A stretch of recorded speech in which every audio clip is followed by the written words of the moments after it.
Welcome back to our continuing coverage of X-Wing's Wave 6 Scum and Villainy Starter Box, the Most Wanted expansion. If you missed part 1, be sure to check it out to get an overview of the contents of this expansion. In this video, I'm going to show you all of the pilot cards included in Most Wanted.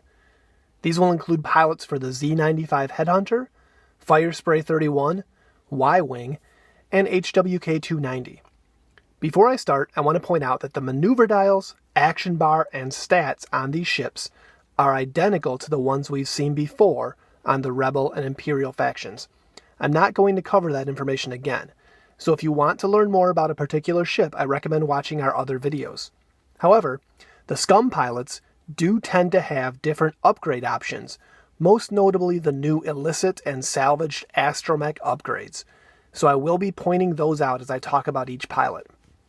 There are a bunch of them to cover, so let's get going. Starting with the Z95 Headhunter, which is a ship that you get 2 new models for in the Most Wanted expansion.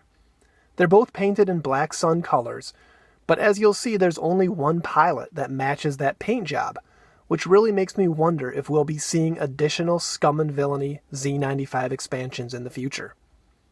Okay, Nedra Sue Locke is the first Z95 pilot for the new faction. He has a pilot skill of 7 and costs 17 points. He can take an elite pilot talent and an illicit upgrade in addition to the Z95 basic missile option. His ability lets him roll an additional die when attacking if there are no friendly ships at ranges 1 or 2. So right here we've got a really good example of one of the pillars of this faction. These guys like to go off and do their own thing. And this ability is just fantastic. It gives the Z95 a respectable attack value of 3 and has synergy with elite talents like Lone Wolf. It's worth noting that this ability works on all of his attacks, which includes his missiles, so he can do things like roll 5 dice with proton missiles or make 2 4-dice attacks with cluster missiles. Imagine throwing 8 attack dice at a decimator in one attack with a Z95. That's crazy. I think we'll see this pilot on the table quite a lot. Next up, we've got Kato Liachos. He's got a pilot skill of 5 and costs 15 points. He also has access to an elite talent and illicit upgrade. At the start of combat, he can take a focus or evade token from a friendly ship at range 1 or 2 and assign it to himself.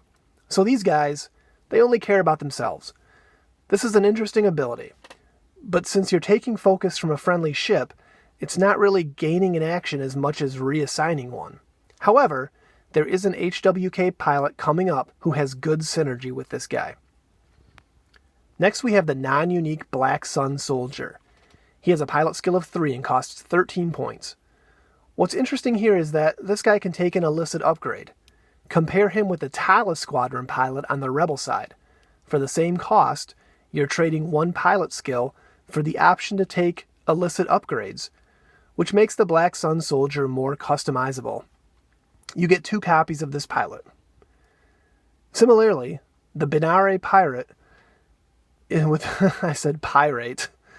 a pilot skill of 1 and a cost of 12 points, compared to the Rebels Bandit Squadron pilot with a pilot skill of 2.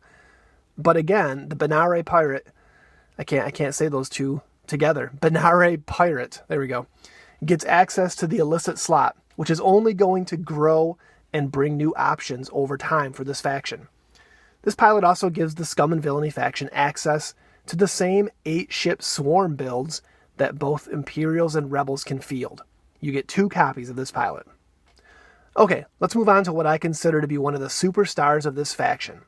Now, when the Slave 1 expansion came out for the Imperials, I thought to myself, this ship doesn't really belong on the Imperial side, but I can see how Fantasy Flight needed a recognizable large ship to balance out the Millennium Falcon.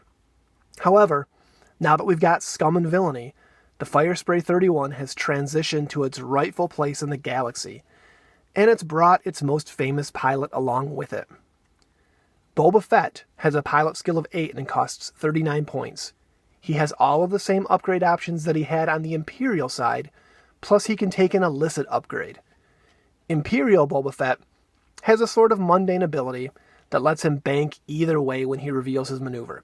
It can be good, but it's hardly amazing.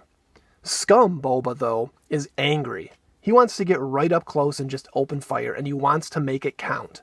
When he attacks, he can reroll 1 die for each enemy ship within range 1. That's great. Fly him right in and don't worry about target lock.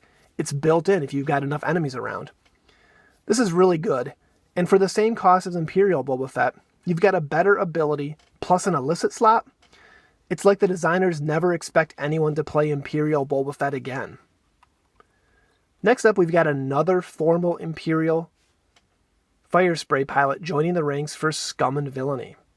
Kath Scarlet as an Imperial gave stress to enemy defenders who canceled her critical hits, which was a highly situational ability. Like Boba Fett, she's only gotten better now that she's in her rightful faction. Kath still has a pilot skill of 7 and a cost of 38 points, but now, when she attacks from her auxiliary arc, she rolls an extra die. This means that Kath with a heavy laser cannon will always roll at least 4 dice on her attacks. I like this a lot. Kath also has access to an illicit upgrade in addition to all of her previous options. Iman Azamin has a pilot skill of 6 and costs 36 points. He doesn't have the elite pilot talent option, but he can take an illicit upgrade. However, his ability is the one that I think sounds like the most fun out of all the Scum and Villainy pilots. When he drops a bomb, he can use the Speed 3 turn or straight templates instead of the normal Speed 1 straight template. This is absolutely insane, and gives him a huge blast radius for his bombs. I like this guy a lot. I've never been a big fan of bombs in X-Wing, but Iman makes me really want to get some on the field. And of course, the new Fire Spray title card that I'll be talking more about in Part 3 is a no-brainer for him, since it costs nothing and lets him load 3 bombs. The last Fire Spray jockey is the Mandalorian Mercenary, who has a pilot skill of 5 and costs 35 points. He can take both an elite pilot talent and illicit upgrade in addition to the rest of the standard options. It looks like higher than average pilot skills on non-unique pilots is something that this faction is going to do. A pilot skill of 5 is getting into named pilot territory. Moving on to the Y-Wing. Now, going into Wave 6, this was a ship that needed some help, so this expansion works as both a way to get Y-Wings into the new faction, as well as offers some nice power boosts for the ship. We'll be talking more about that in the next video when we discuss the 2 Y-Wing title cards in this expansion. Cavil is the first Y-Wing pilot, and he's got a pilot skill of 7 and costs 24 points. He can take an elite pilot talent, as well as the new salvaged astromech upgrade. In fact, all of the Scum Y-Wings have access to this new range of astromech droids. When Cavil attacks a ship outside of his firing arc, he rolls an additional die. Basically, he boosts the attack power of his turrets. This is a great ability. Dreier Rental has a pilot skill of 5 and costs 22 points.